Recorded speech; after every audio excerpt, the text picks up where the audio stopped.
Alrighty, let's get things started. So it's going to be a pretty cool webinar this afternoon that we've got planned for you guys. We're going to be running a webinar in tandem with the team over at SpeedTrader. It's going to be hosted by myself. I'm Cam. Nate from Investors Underground is with us as well. Nate, can you hear me? I can hear you. Wonderful. And we've also got Don from SpeedTrader on the line. Don, you there? I am here. Thank you for having me today. It's our pleasure. So I'm mindful that we've probably got two different audiences here at the moment. You know, we've got people who are in here because they've heard or they've been interested in Investors Underground or they're members with us here, or people who are attending from SpeedTrader, you know, SpeedTrader customers or people who have been interested with, you know, the brokerage over there. So we're going to do, I guess, a little bit of an introduction, cover off a few pointers as to what we both do. And then if we've got time at the end of the webinar, we'll be going into some questions. The approximate run time for the webinar is going to be around 1 hour. And we're going to kick things off with Don at SpeedTrader. I know that they've been doing a bunch of new things over there, and I believe he wanted to share a few with you. I do. Thank you very much. I just have a few quick points to make, and then I'll turn it back over to trading strategies that actually work in 2018. So again, my name is Don Hensley. I'm from SpeedTrader. Thank you very much, guys, for having me today. And I appreciate all of you who are tuning in and looking for some alternative strategies that you're going to be employing right now. So I just have a few quick points to make. All right. That's what we're here to do. SpeedTrader, listen, we've been around since 1999. We've been around for a while. We're specifically designed for active traders. If you're looking for buy and hold, or if you're looking for somebody to design you a portfolio, that's not what we do. I wish you the best of luck, right? But we cater exclusively to active day traders. And the only way that we've been able to do that since 1999 is to be able to give you what it is that you need to get the most out of your efforts. And what I mean by that, really, it boils down to three things. The first thing is what we call direct market access, or DMA, or every place else out there, whether it's E-Trade or TD or whatever, you give them an order, it goes to them, and then they put it on their market. And that's really, in a lot of ways, is trading against you. And in some instances, you might be leaving a little money on the table. What we do is we take an order and we put it directly on the market maker's books. And I think what's important to realize over here is we've actually got 8 routes specifically designed to put money back into your pocket at the end of the day. These are limit orders that are placed above or below the current price. And what that's going to do is it's going to give you a little bit of rebate. Our clients see an immense amount of value with this. And I'll go one step further. Should you become a client of SpeedTrader over here and you need help setting this up, you need somebody to walk you through how you do this, give me a call directly and I will personally take a look at what it is that you're doing. And I'll show you where you could have placed what order where to get that rebate. The rebates are paid to you guys monthly. A lot of people look at it as a way to hedge against some of the commissions, which admittedly are already low over here. So that's really what we do, one of the things that we do, direct market access. And I think it's important that all traders kind of grasp that concept. Second thing we do, really competitive commissions over here. We're going to offer you guys $2.95 a trade or 39 mils per share should you decide to go the per share route. I'm here to tell you that I'm feeling good about this webinar today. I'm inclined to offer something a little bit better at the end of the call, and I'll put out an email blast about that should you be interested. What we do is important to note, we start you here. And once you get up there, 250, 300,000 shares per month, at that point, what we can really do is ratchet you down from there.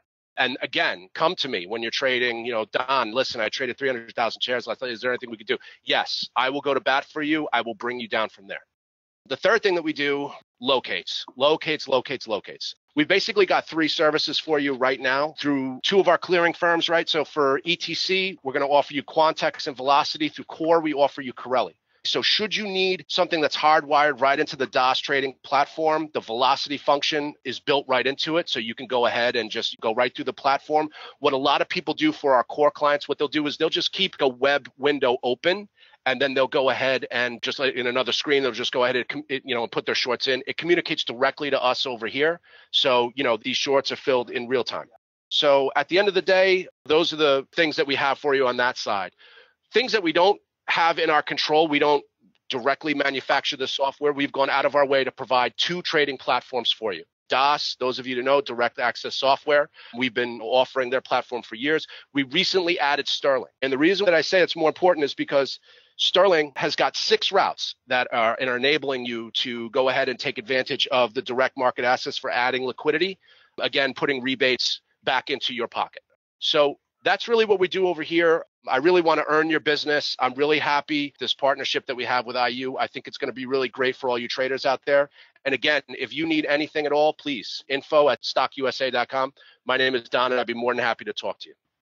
Nice one. Don, can you go again with the email address if people want to contact you? Sure, absolutely. There's 2 of them, all right? So it's info@stockusa.com, or if you want to inbox me directly, it's D Hensley, that's HEN as in Nancy, S as in Sam, LEY, @stockusa.com. Cool. And we'll send out a bit of an information pack and a recording of the webinar likely to attendees when we wrap up, and we'll have all this information in there. Great. That sounds great. Nice. I'll turn it right back over to you, Nate. So I guess we wanted to chat about what we've been up to this year in terms of our trading, how the strategies had been modified over the last 6 months or so to adapt to market conditions, and go over what's really working, and also chat a little bit about what isn't. All right. So Investors Underground is what we do. We have a live day trading chat room. And the idea of it is it's an educational company that provides you with the foundation that you need to get the best possible success at the markets. It's a group of a bunch of experienced traders. And, not only is it the chat room, but like I said, we've got lots of educational materials and videos so that you can kind of go back through, see the trade, see the thought process behind it, see the good, the bad, what I could have done better, what I did right. And it's really an area where there's just, hundreds, if not thousands of momentum traders all in the same spot, working towards the same goal. And that's really just kind of trying to give the best either information, actionable alerts, valuable content, breaking news, and helping each other succeed by pretty much adding value in any way that benefits others. And most recently, we just celebrated 10 years of launching the chat room. So it's been a really fun time. Yeah. I mean, I guess in the trading world, there's a term that's thrown around loosely all the time, which is 90% of people who give this a go on their own without the kind of right guidance fail at it. And we want to, at Investors Underground, what we try and do is study not what the top 10% of people are doing, but study what the top 1% of people are doing, and put together resources to bring people out of the 90% up into the 10%. And that's our big ethos here. We've got some top quality moderators as part of our team who have years and years of trading experience. And the community is made up of traders of all different experience levels. But one of the things that makes our trading community unique is that the balance between people who have a lot of experience and people who are learning and maybe just getting started, the balance is really favorable. There are a lot of people who have been trading for 10, 20 years. And then we've got people who are, just starting up and looking to learn. So when you've got a great balance of those kind of people in a room, it makes for a very robust trading community. I think one of the biggest thing too, and we're going to be talking about, some of the things that work and some of the things that don't work. But one of the biggest things that differentiate us from others is, it's not a chat room telling you what to buy and sell. It's not a rags to riches story like I turned $6 into a 1.7 trillion. It's not anything like that. It's about, coming together, guys that are up at 6 a.m. and, trade sometimes all the way through 8 p.m., but guys putting together ideas and valuable thought process that gives you the opportunity to sort of understand the why rather than just, who can push the button the fastest and follow a leader like a lot of these rooms are. And it really gives you the understanding of, what makes a good trade versus just how fast can I get in it and hope that you end up making a little bit of money. All right. So yeah, for those of you guys that stick through and, hang out to the end and whatnot, we're going to be giving away some free courses and chat room access towards the end of this webinar. So we're going to go over a little bit of timeless trading principles. The first one is, the market is always right. And, we hear that a lot. But it's very important to stay accountable. And, that doesn't necessarily mean telling everybody everything that you do. Sometimes it's good to be accountable and make sure that people can see and can be there to pick you up when you're down or give you the high five when you're up. But one thing that I've said before is you want to have a trading partner or two where you can be sure to stay accountable. Share them, how your good day was or how your bad day was. And, it kind of gives yourself in the back of your mind, like, all right, do I really want to come back and, have this conversation with Cam, for example, of, how I did the same thing that I did yesterday and I didn't learn from it. So at the same time, when you are going through a hard time, somebody like Cam, for example, if I go and talk to him, he's right there and he's got the right thing to say. And also when I'm doing well, he's there for the high five. So definitely want to stay accountable for yourself, your own trades, and really try to eliminate, any of the times that rather than you being wrong, you let the market just kind of, you taking the loss is the right thing versus letting the market kind of choose what happens, which, as it says, the market's always right. So you need to focus on you and you need to respect the process. We just put out a blog post the other day about really thinking about why you trade. What is it that you do on an everyday basis? Do you just come in and just look for stocks to trade, or do you actually you look for overextended charts that are running up over a 5-day period and look to short the parabolic, or are you looking to buy weak opens with a red to green because that's your strong suit? Whatever it is, you should define it today, and it might be a couple. But if you don't have 1 or 2, maybe 3 max processes, then you're not going to really be able to improve. You need to understand and kind of come to the market prepared every single day with some type of process that you do every single day. Cam, did you have anything to add to that? I think you really hit the nail on the head in terms of focusing on yourself, but also understanding where your strengths and weaknesses are and making sure that you play to your strengths and you try and avoid areas that are your weaknesses. Because if you end up fighting the market, it isn't something that is really a winning proposition. But we're going to get into more of that in the future slides. Sounds good.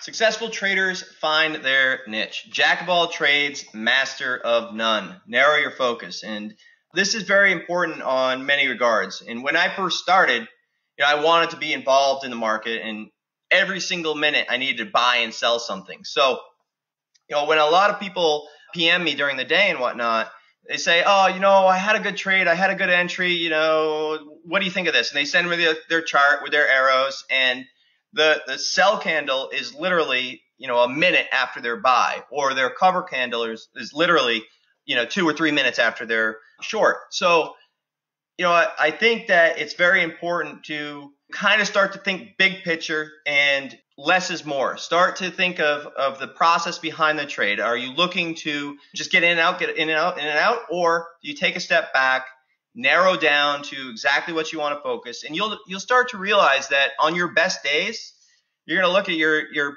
P&L or your Sterling or DOS trader, and you're going to see that you only traded 2 tickers that day. Whereas your worst days are going to be the days that you traded 15 names, and even if you were profitable, you might have made $100, $200 on each one. Whereas if you were focused, you make a couple grand or whatever on just the 1 or 2. So really focusing in and not trying to do it all is very, very important. We go over a bunch of setups here later on just to understand a couple different ones that I use, and don't try to do them all. It's okay to expand your playbook as you get better and bigger, and you need to put more funds to use somewhere else. But really, it's about consistently doing the same thing over and over. Yeah, and I think that narrowing down your focus comes with practice and experience.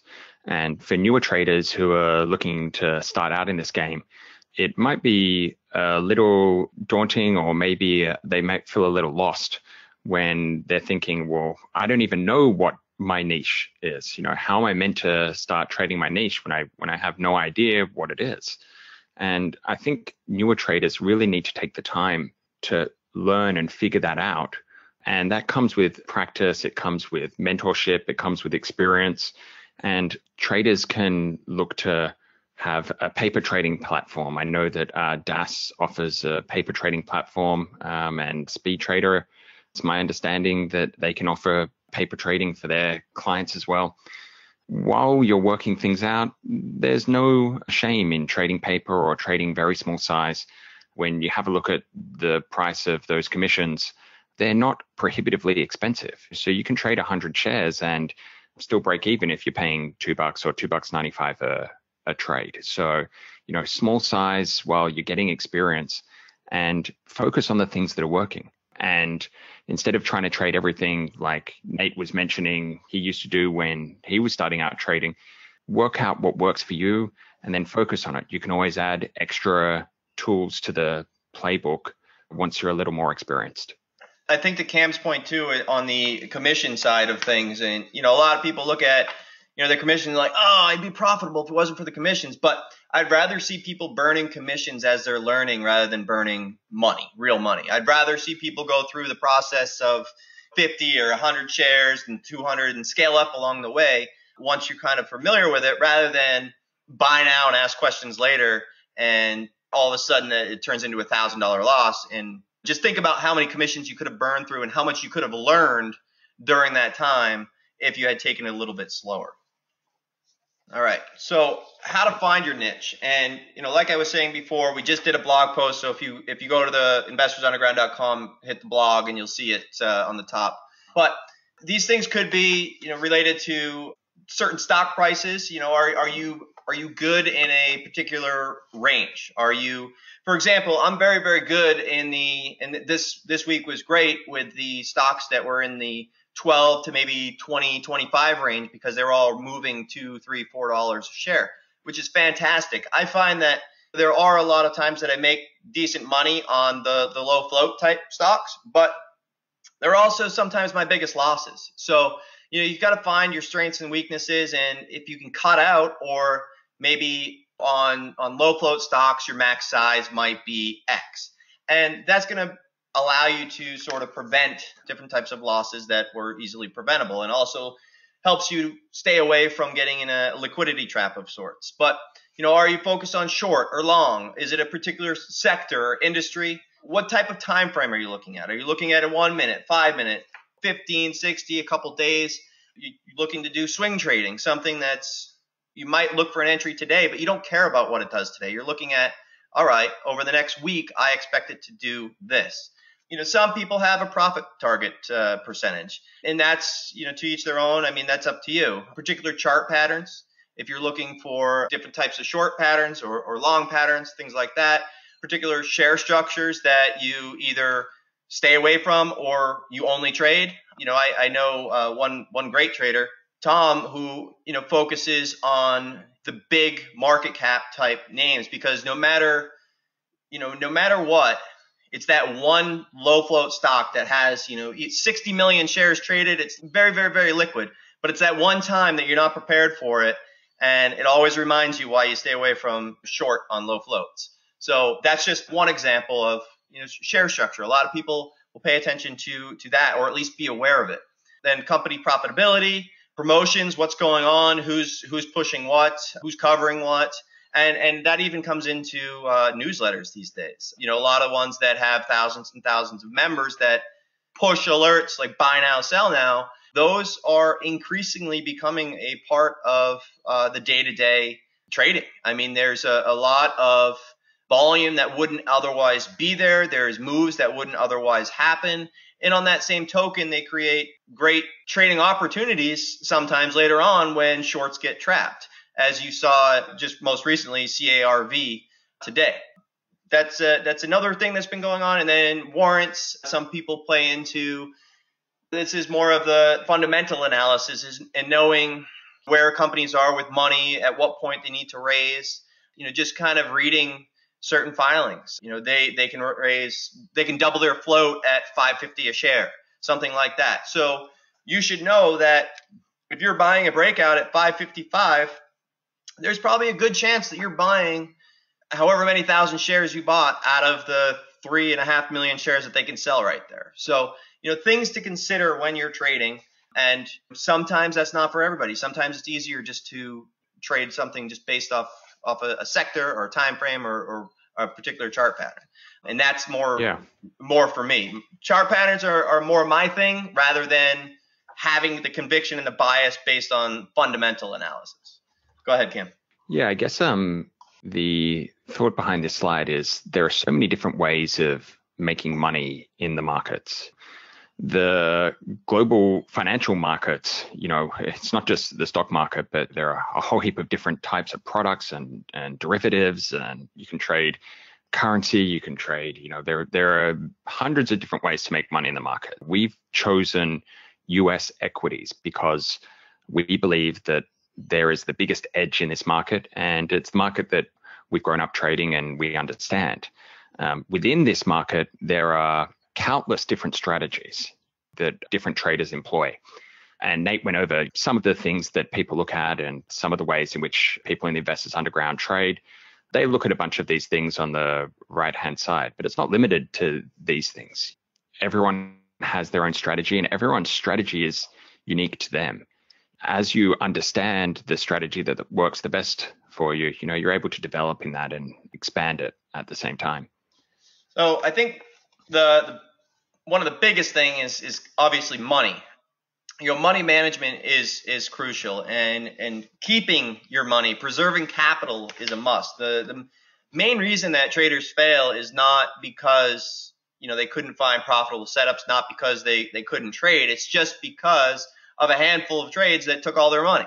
And there are traders that slowly grind down and whatnot, but you learn quite a bit as you do that. But the main reason that traders get taken out of the game is the failure to take losses. So, as weird as it sounds, losses are good, because those that don't take losses are the ones that, are no longer with us, without in the markets and whatnot. So it's the taking the losses that give you the opportunity to trade. You don't need to be right every single trade.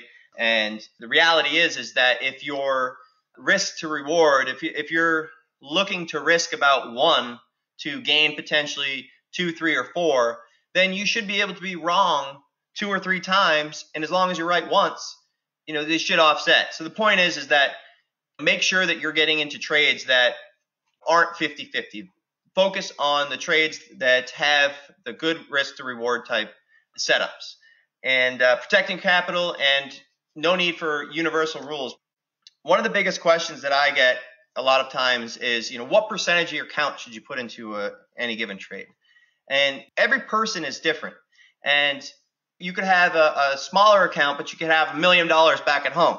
So if you're on 4-to-1 margin, is that as risky as somebody that's got $100 at home and $25,000 trading account? There's a big difference there. So I think that you need to develop and understand that on your own to really understand what percentage and what type of trader you are, what you can manage.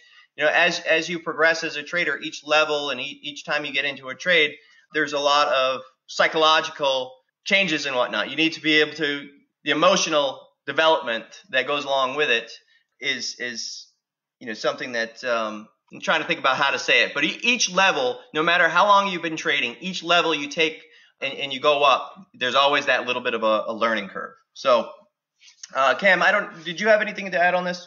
Yeah, look, in terms of, universal rules for sizing, I think people often come to me and they say, I'm trading a $30,000 account. What's the maximum amount that I should put into each trade, right? And that's going to really vary depending on the set risk of that trade. If there's a $10 stock and you've got a 50-cent risk because that was the nearest key area that you believe you'll stop out on if you're wrong, you're going to have a different amount of money into that kind of stock than, let's say, if it's a higher price stock with a smaller amount of risk, right? But, in one trade, you might be trading $5,000 of your $30,000 capital. In the other trade, you might be trading $50,000 and you might have some of that trade on margin. It's all about the set risk level as to, in both of those trades, if I've got the $30,000 account, I might want to be looking to risk a couple of $100 and you set your size accordingly, but it's not going to be the same amount of money into each of those trades. Does that make sense? Yeah, and on that same point, take GE, for example, and 5 or 10,000 shares, and CARV, CARV, in 5 or 10,000 shares. Sort of understanding the difference between, it might be the same money that's involved in the stock, but it's not the same risk. And when you have stocks that are moving $3, $4, $5, $7 a share per day, you got to be able to tell the difference between that. So we've got a couple of examples here.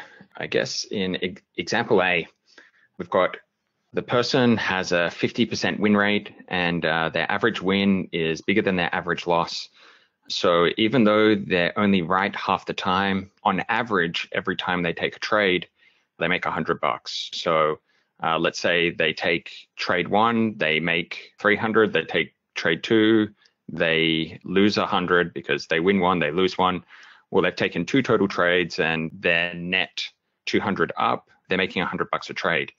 Example B, even though their win rate is much higher, they let their losses kind of run away from them, and their average loss is much larger than their average win, and they end up being a break-even trader. So focusing on getting that good value reward to risk is as important, if not more important, than making sure that you're choosing high probability trades. So this goes back into, I guess, your risk management and your money management. We thought we'd just throw in these 2 examples for everyone. So talk a little bit about what kind of trading we do and what to kind of expect and what is working. But let's talk about what is not working in 2018. So chasing alerts. It's a recipe for disaster. And one of the craziest things, there's plenty of stocks that move, and we all have some type of fear of missing out, FOMO. And you just saw a stock go from $3 to $30, and you don't want to miss the next one. So it's something that everybody as a momentum trader does have to face and does have to work on, but it's also a great way to lose your shirt. So one of an example, and I have a rule that we monitor different rooms and figure out what's going on and whatnot around the market, because it does play such a big role now in trading, because they bring in unnatural moves to otherwise just regularly trending stocks. For example, on thin names, there's a circuit halt where if a stock goes up a certain percentage within a certain amount of time, stays there for 15 seconds, it's going to halt. And then typically they open a little bit higher and whatnot. So a lot of times these types of alerts, they try to force them into these circuit halts. And this is an example of a stock that, I wanted to buy a week open this morning. And, I did, and I was in there. But I have a rule that as soon as a newsletter comes in, 95% of the time, I'll be happier that I sold. So newsletter came in. You can see right on this, you can see the volume here. But newsletter came in, they bought, and then immediately sold within about 60 seconds of the entry. So what that did is just created what otherwise was just a regularly trending stock trading along its merry way. And it brought in a crowd. It brought in a crowd of a ton of different longs. And, sometimes this works. Sometimes it could continue to rip through maybe 9 and 950 and go into a circuit halt. But if it shoves into a 9, for example, here and prints about 50,000 shares and then starts to come back in, those are now all longs that are stuck. And you can see how it changed the entire tone for the day on that one candle, just because the entire momentum shifted. Another one is, for example, these low float stocks where none of these things would happen if a bunch of chasers weren't getting into them. And a lot of times we want to get into a stock. You can see it goes up here and then it halts. It opens a little bit higher. This is a very tough thing where FOMO, you don't want to miss it out. What if it goes to 10 or 12 or 15 like the others? But the problem is if you're too late and it comes down, and then you get stuck in the downward halt, then you're right back to where it started. And I joke, but like one of the few things that I use in trading from my degree was in like accounting, where it's FIFO, first in, first out. And it's really the same exact thing here, where whomever is the first one in, that's great. As soon as they're out, you're screwed. And you can see exactly that. And you can see that the other thing too is in the first 15 minutes, 15 to 30 minutes typically, usually that's where I look for. I'm not talking about these low float type moves, but typically in the market, even like an Apple off the open or GE or whatever, most of the times the first 15 to 30 minutes are really kind of identifying where the market's going to trade that day. So for me as a trader, I like to sort of anticipate into a big move or a washout or something like that out of the open, because there's that edge, there's that window of opportunity before the market figures out what it wants to do for the day. And so that's why usually by 9:45, 10 a.m., if I'm on the wrong side, I try to move on. So the point of telling you that is that when you're trading on the front side of 9:45, the market doesn't know what's going on for the day. They don't know where they're going to trade this thing. They don't know the demand, anything. But when a whole bunch of demand comes in, you can see that hadn't figured it out yet. And then this is likely what it would have done all day had it not been quote unquote forced or manufactured. So you can see here, and just one other side note, which we're going to go over later, but this is a VWAP line. So this shows basically the average price where the stock's traded on the day. But you can see how it plays such an important role, especially later on, where you might start to see a little bit of resistance from all these guys that their average is about to be hit. If they were long and then average down, average down, average down. So you're going to walk into a little bit of resistance. But again, this is just an example of how quickly that you can walk into disaster. And a couple other things, traps.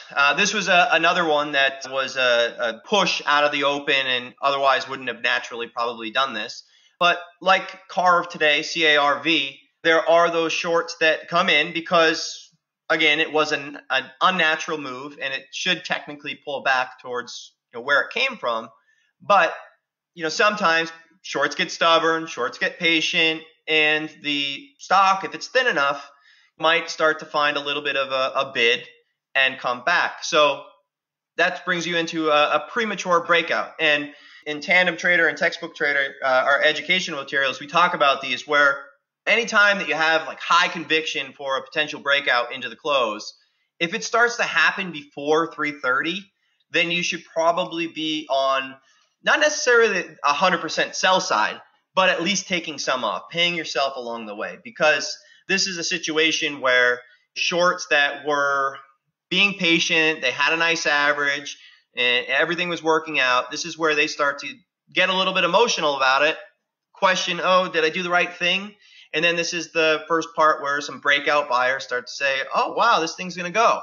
And sometimes this will carry on, but most times if it's before 3:30, there's a good chance that it does just that. It stuffs, pulls back, snaps, and it goes right back on its merry way. So this was just the rest of likely the shorts that were left getting out, and then it just went back to basically what it was probably going to do all along before the herd came in.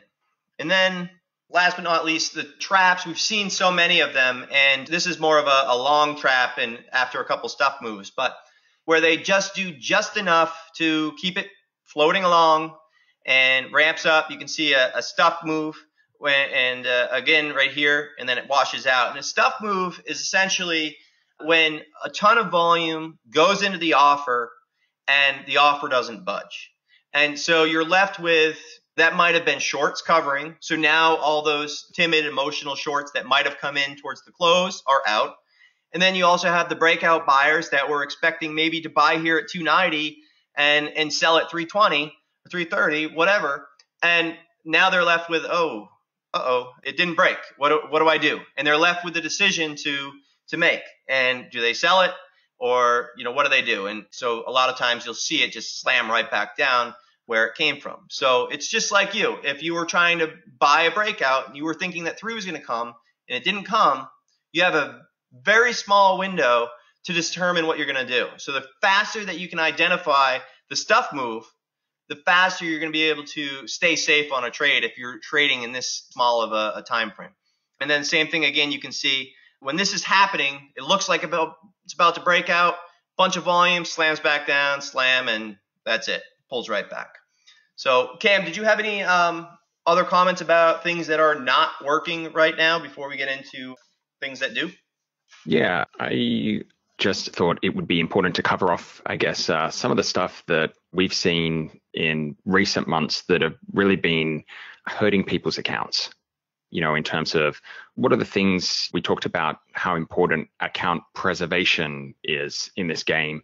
What are the things that are really beating people up? And I thought it would be prudent to cover those first before we got into the things that started working, just because protecting yourself against these kinds of moves in the longer term is really going to be what protects your working capital if you're going to make it in this game. So I believe we're going to be moving on to some of the good stuff, the stuff that works. All right. So, how do you find the right stocks to trade? The way that I do it each and every night, I look at FinViz, I look at all the biggest movers, the stocks that have been kind of trending on multiple days up. And really my focus is high volume. I don't want to get into low volume type of moves. Then we also have equity feed intraday to get alerts of stocks that are on the move. This particular one is a high a day list, but it has different things plugged in. So I only see certain price ranges. I have a higher price one and a lower price one. I use trade ideas, do my scans each and every single night. So basically I take FinViz, I take alerts from the day and anything else that I see around and plug it into my scan to keep an eye on the next day. And then we have obviously the chat room, which the best way to say it is if I didn't have this, I'd be looking for something like it, somewhere where I can come each and every single day and just have the pulse of the market. I know what's going on, find the news. If I'm in something, I know why it moved right away and things like that. So, yeah, there are so many members, I guess, in the chat room of different kind of trading styles. We've got people who trade stocks that have a catalyst in them. You've got people who trade on a 1 minute candle looking to buy breakouts or, short lower highs. So you've got traders of all these different styles and they've all got a handful of screens each. And all of those traders are watching the markets and watching stocks that may have fallen off our radar or may be of interest to us. And they're talking about what they're doing in the room in a moderated environment. So people bringing tickers to attention that we may have been watching a couple of weeks ago that have fallen off radar, but suddenly they're perking up on volume. Well, whether or not they got that alert because of some kind of parameters they had set up in equity feed or trade ideas, or whether it was still on their screens from a couple of weeks ago, it's not going to be across all of our monitors, right? But having the chat room open, they bring up the ticker to bring it to people's attention. We pull it up and hey, I know that ticker. We were trading that a couple of weeks ago. Having all of those eyes on the market is better than any scanner out there, in my opinion. My opinion might be a little biased because, I've been a member of Investors Underground and part of the business and whatever, but it's the number one tool that I use for putting stocks on my radar. I think that's the two other important points. Like you said, it's the eyes that the idea is less noise. The idea is only to watch X amount of stocks on your screen and really focus. But throughout the day, you're looking for other stocks. So other people are monitoring other things. You can only do so much. So the beauty of it is, for example, just yesterday, Michelle always, which offshore hunter, she's a swing trader. She always has an awesome eye. So a lot of times she'll just ping different ideas and it's like, wow, that's like the right time to see that chart. I was looking for that breakout, but I forgot about it and boom, she put it on my radar. So that's like an example of that. And then the second thing, just kind of going back one slide and also kind of talking about this, is the difference between the what's not working and those comments is that's not really trading. That's sitting behind your screen just waiting for somebody to say jump. And if you want to make a career out of this, if you want to actually find success or at least kind of create your own career path or whatever, you need to learn how to kind of fish on your own and how to scan and how to take different ideas and find the entries on your own.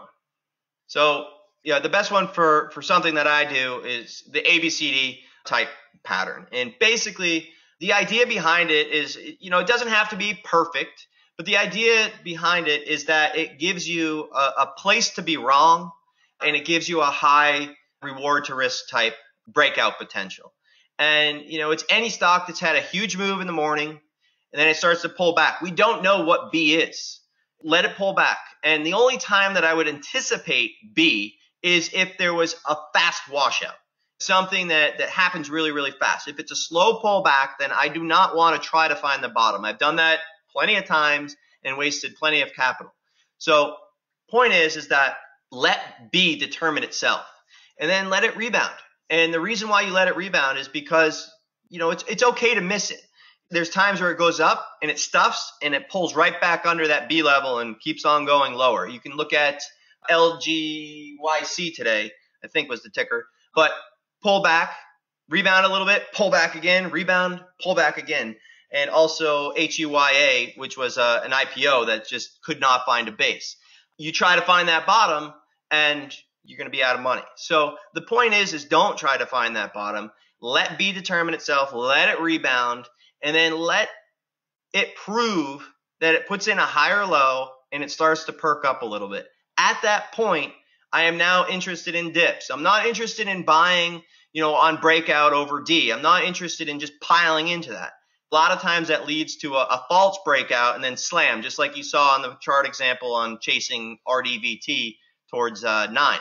But what I want is ramp up, pull back, let it determine a low, rebound a little bit, and as soon as it starts to put in a higher low and perk up, I'm interested in dips and then slowly scale if the chart suggests so. And not every single trade is something to scale into on size. A lot of times, one of the biggest PMs that I get is I'm trying to learn to scale. And the only times that I scale into trades is when they're out of their typical channel, out of their typical daily range. And those are the days that you have the edge. If you're trading within a particular range, then a lot of times as soon as you scale into size, that's it. It's the top and it starts to pull back. And then you question as to why you even tried to scale up in the first place. So that is an example of that. Seeing it a little bit here. This is FNSR, I think, and ARNA. But you can see you've got the morning moves. They pull back. And, I'm not trying to find the bottom here or here or here. And same thing here. I'm not trying to buy at B. But what I'm interested in is as it starts to curl up, now I can start to add in on the dips with either a risk on that B, or as most recently, I've added VWAP into my trading, which is a fantastic tool to guide off of risk. So a lot of times, on my first entries, I'm good with risk towards B. But as I scale in, then I want to risk off of this VWAP level. One thought, on all of these bullish patterns. In the last 10 years, we've had one of the craziest bull markets I think that the world has ever seen. And a lot of these stocks that run so much further than any of us could ever anticipate. And when I started off in Investors Underground, I recall specifically that Nate was much more of a short bias trader. And this is now, 6 or 7 years ago. And I think stocks back then used to break down much easier. So shorting lower highs after a parabolic seemed to work really well. Stuff faded off and it was a very high probability setup. Because of such an incredible bull market over a number of years, longs are much less scared now. So when they see a lower high, I guess no one's really worried or hitting the bid or whatever in the way that they used to. And these stocks hold up much stronger than historically. And, there was a bit of a shift, I guess. Any good trader adapts to different market conditions. And probably a couple of years ago, I saw Nate using this ABCD setup much more in his strategy. And, that coupled with more expensive or harder to borrow stocks, the bullish ABCD pattern, this needs to be a tool, I believe, in everyone's tool belt for trading. And, all you got to do is every day there are these stocks where you're seeing on big volume go from $5 to $10 to $15, and you get to see them at least once a week, if not every day. So, one of the things I've noticed over the past couple of years is Nate really fine-tuning this ABCD pattern and making the most of this kind of market. There's 2 points there as well. One is, back when I used to short a lot more, I recall a lot of conversations with Cam where, I'm like, I don't think I should be short here, but it's working. And then Cam's like, Nate, it looks like an ABCD pattern. And so it's also a great tool to identify a potential reversal so that, if you are on the short side and it starts to set up in this manner, maybe it's not something that you want to be aggressively short. You can always just size down and see if the second point that I was going to make, if it stuffs into this level. Because a lot of times, a lot of people will buy these as a breakout level, and people anticipate that. So a lot of times you'll see a big stuff move into that breakout level. So the important thing is, if you do use this as not necessarily a bullish, but understanding on your short side, look, maybe you size down a little bit. You can always add back on, but size down to let it test that breakout level, because if it does break out, you'll be happy you did it. If it doesn't, just re-add. It's better safe than sorry. And that's one of the biggest things that, I've changed is you can always get back in, even long or short. The only trouble that I've had over the last, 6-7 months is overstaying and, thinking that everything has to keep on breaking out and do big moves. But the fix to that is to sell some along the way, and you can always add back. You can always buy back higher, and you can always short lower because it's going in the trend that you expected. So this was another example, and you can kind of see big breakout starts to have a higher low and it starts to consolidate over VWAP level here, and then nice little breakout. And then again, you can see that it has a huge big move. You don't want to necessarily, just buy any dip and whatnot, but let it pull back, let it put in higher low, and then onward and upward from there. So you can start to see that big moves start to consolidate and then break over this prior level here and squeeze out. This is the following day. This is today. And then as far as bearish, I love to short, as Cam said. I mean, I was mostly short biased many years ago, but many headaches later in close calls, there's certain stocks that I like to ignore, and those are the low float type shorts, because you'll win on 50 of them, and then that next one is the one that gets you. But, bearish, this is something that I enjoy, at least for any big stock that is either gapping up or either intraday, it's had a big day, but it starts to put in a lower high or retest, and it fails to follow through on that breakout. So you can see here, big gap up, and it pulls back, and it goes back again, it fails. And at this point, I like to short pops with a risk based off this level. And the only time that I would size is when it starts to get under VWAP.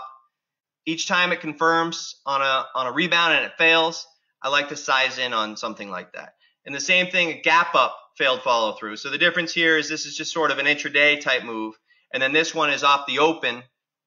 Let it do its thing. You don't necessarily need to try to find the top. Let it rip, pull back a little bit, and find the top, lower high, and then nice little fade throughout the day. This one is, like I was talking about, HUYA, as far as not trying to find the bottom, because there's a lot of times where you can be buying the bottom and then nope, not the bottom. Okay, nope, not the bottom. And this actually went lower later on throughout the day. I don't remember where it closed at, but this is a perfect example of letting it do its thing and then look for failed follow through momentum. So you can see it's doing its thing through 10 a.m. and then it starts to ramp and it fails.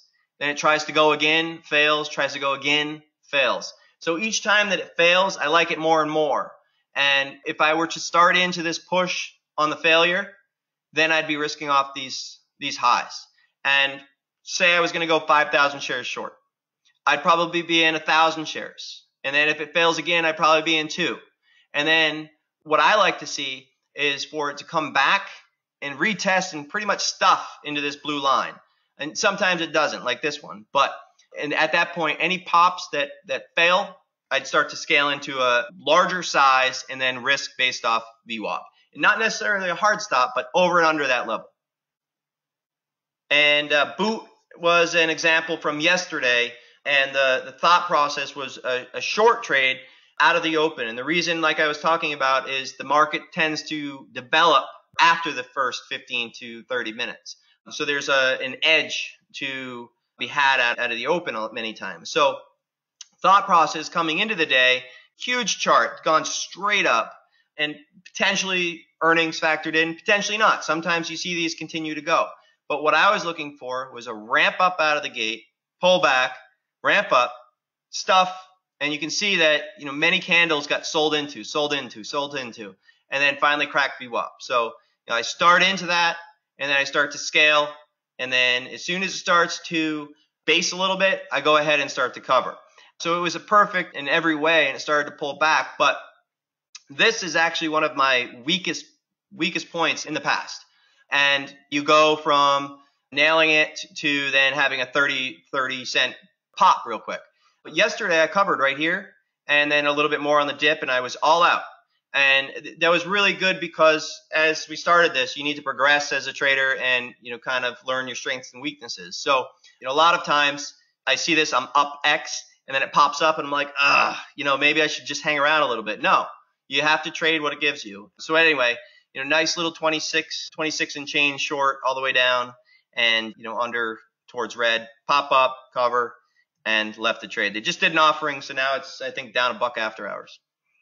VWAP indicator is something that I've added over the last year and a half, maybe a little bit more, but it's a very, very great tool, and it's essentially where the average trade is happened on any given day. So it gives you a little bit of insight to where there might be either support, resistance, or where it's going to have trouble, where the most people are going to, where the buyers are going to meet the sellers, things like that. And as far as a bullish sign, any time that a stock is trading on the left side or above VWAP, it's only scalp type shorts, something like that. You should not, at least I don't, build into a losing short over VWAP, unless it's starting to pull back, and you can see it's pulling back.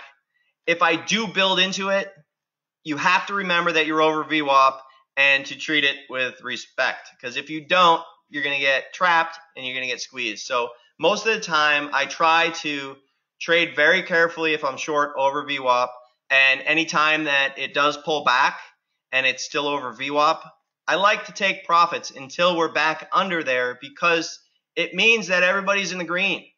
And then when it comes back under VWAP, now people have a reason to potentially sell, because the average trade is no longer green, it's under VWAP and it's red. So you'll see that the tape changes and it's no longer as jumpy, and it starts to get much more heavier and kind of fade off along the way. So that's one thing that I look for.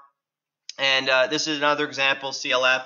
You can see where it's such a good tool as far as picking areas of potential support. But again, you might look at this chart, it's been up every day for the last week or so or more, but is it a short? No. The sector's been hot, and for me to want to short this, I'd want to see it under the blue line. So that's one way that I use that indicator. Sorry, Nate, just on this slide, what can you say about the way that VWAP kind of indicates people's sentiment, by having average positions at a certain price? How does that work in terms of sentiment? Right. Well, I mean, just even look at something like Blink or BLNK or things like that. If you're on the right side of the trade, you're letting things go, you're happy, or you're not worried about it. But if the average trader is red on it, then the emotions are a lot higher. So you should expect that when things do pull back, you might have that panic type washouts. And like I was saying, you start to have on the way up, it perks up a lot easier. But on the way down, when you're under it, the rebounds a lot of times get sold into. So now instead of having a nice little pop, you have a mini pop, and it's met with kind of like we were talking about the stuff. It's meant with volume on the offer.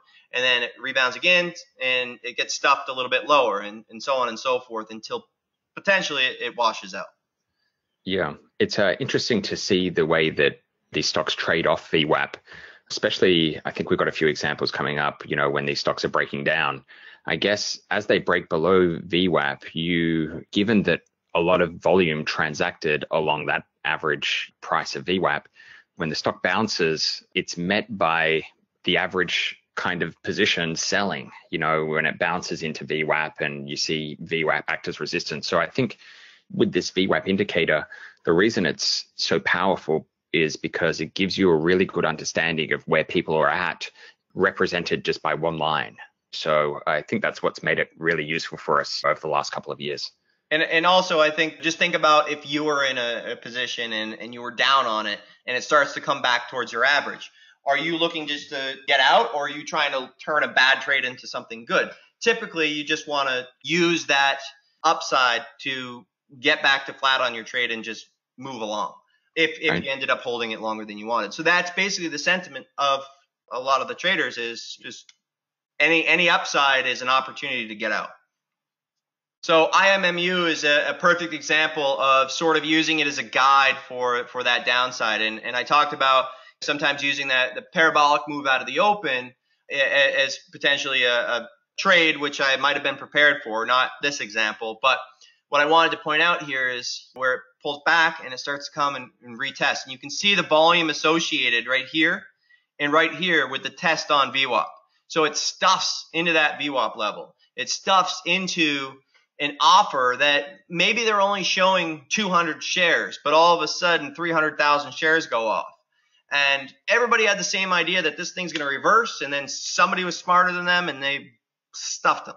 So that's another example of, you can also see the candles, and again, this is out of the gate, but a lot of times you'll see the bigger candles on the front side of the move, and then you can see that they're much more controlled on the downside. And as I was saying, if it pushes back, it fails. Pushes back, it fails. Push back, fails, and so on and so forth until it eventually just collapses towards the end of the day. And a lot of that is because, and not the end of the day, midday, but a lot of that is, okay, so now it's breaking down under the support. You can draw a line over here and kind of see that. But it's at the point where all these traders that were hoping for a reversal finally realize, oh, yep, maybe it's not going to break out or do the reversal. So then they bail and you get that washout. Boot is an example. Now this one I think was today. And so I was patiently waiting. This is a stock that I was trading yesterday, and then I was looking for the short today. I actually was wrong the first time. I was looking for failed follow through from yesterday and potentially fill the gap. But I was wrong. I cut the loss and it was going higher nicely. But this type of action, the point for this particular name is, there's no trade here. There's nothing of interest. But as it starts to pull back and then fail and then fail, it's getting closer and closer to VWAP. So at some point, if it does fade off, you're going to start to get that faster unwind, and it continued to go down, I think, down to the 24s. But this is the type of action I look for. Let the trade pan out. Let the trade tell you that it's time. Don't try to find that top, because you're going to be finding it all day, and it's going to go to 27 on you, and you're going to wish you had waited. So as it turns the corner, there are times that you're going to stop out, but you're going to at least have, and like we were talking about the ABCD pattern, it gives you a reason to be wrong on that risk level. So as you start in on the backside, it might be over here and you're anticipating it breaking VWAP, and then you start to scale from there. But as you add in, you've got a risk, off the highs or 25-30s or whatever it may be. And then as you scale in, you're slowly bringing it down, maybe off of 25. And then as you scale in, you're risking off of VWAP, and so on and so forth. And then the other thing now this was earlier in the year, as far as what's working in 2018. And, there was an incredible amount, probably more than I've ever seen, as far as opportunities with volatility trades and the VIX. And, VXX, obviously, this is a major, major move. And, most of the time, 99% of the time, this thing's just going to go down and close red. It's geared to zero. It's just the way that it's manufactured, or created. But 2018 was by far the biggest volatility that we've had in quite some time. So this trade for most of the days is an ignore, but it is a big theme of 2018. It was big opportunity. And if and when the market does ever pull back again, I mean, this is going to be a great trade again. But the reason why most people get ran over on this stuff is just because they don't understand it. They think that it just goes up if the SPY goes down, and they don't realize that it's not even really that. Yes, typically when the market does go down, there's more volatility, and thus this goes up, but it's not, a one-to-one correlation. But point of this slide is it's a theme for 2018, and we've had one of the most volatile quarters, I guess, to that first quarter of 2018. If we do have it again, it's good to be prepared and kind of know UVXY, VXX, TVIX, and also many of the other long side type things. But one big warning is this is it's not a stock, it's an ETF. So taking these things overnight and it was a good way to get blown up. So you should ignore if you're unfamiliar. You should never take the trade overnight if you don't know what you're doing. But if volatility does return, then these are going to be a very good trading vehicle, and that's all they are. We've run a little over schedule, but if we want to hit next slide, Nate, I was going to field some questions here, but I believe I'll field them via email. So if you guys have any questions, you can hit cam@investorsunderground.com. So if you've got any questions, you can hit me. It's cam@investorsunderground.com, or you can go to the Investors Underground website and jump on the contact page. I will be fielding all of these questions personally. If we need to engage Nate for some of his opinions on the questions, we can do so. But we're here to help. We're very approachable. We're in the chat room every day. You can PM myself, PM Nate. If you're not a customer of Investors Underground, if you're not a member right now, you can drop me an email. I'm happy to answer questions or set you up with a deal that fits your budget and situation to come on board with us sooner rather than later. So that's just about a wrap. We do have something to give away though.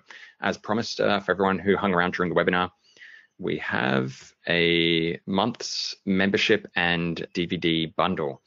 So Nate, can you pick one of the attendees to give this away to? All right. How about Adam Shando?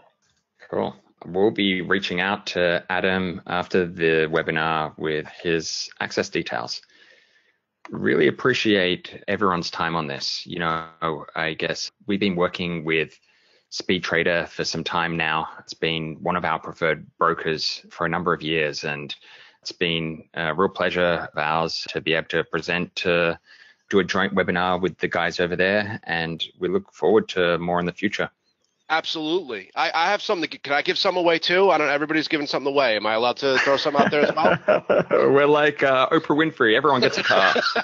That's it. Hey, anybody who's on this call right now that is currently a SpeedTrader client, inbox me directly. I'm going to throw 20 free trades in your account. Again, it's D Hensley, H-E-N as in Nancy, S as in Sam, L-E-Y, at stockusa.com. And I'll go ahead and drop those in as soon as I can. Very cool. Awesome. Yeah, that's just about a wrap. Thanks again for everyone's time. And we'll be dropping everyone an email with a bit of an information pack probably in the next 24 hours. And we hope to see you all soon. Thanks a lot, guys. Thank you again.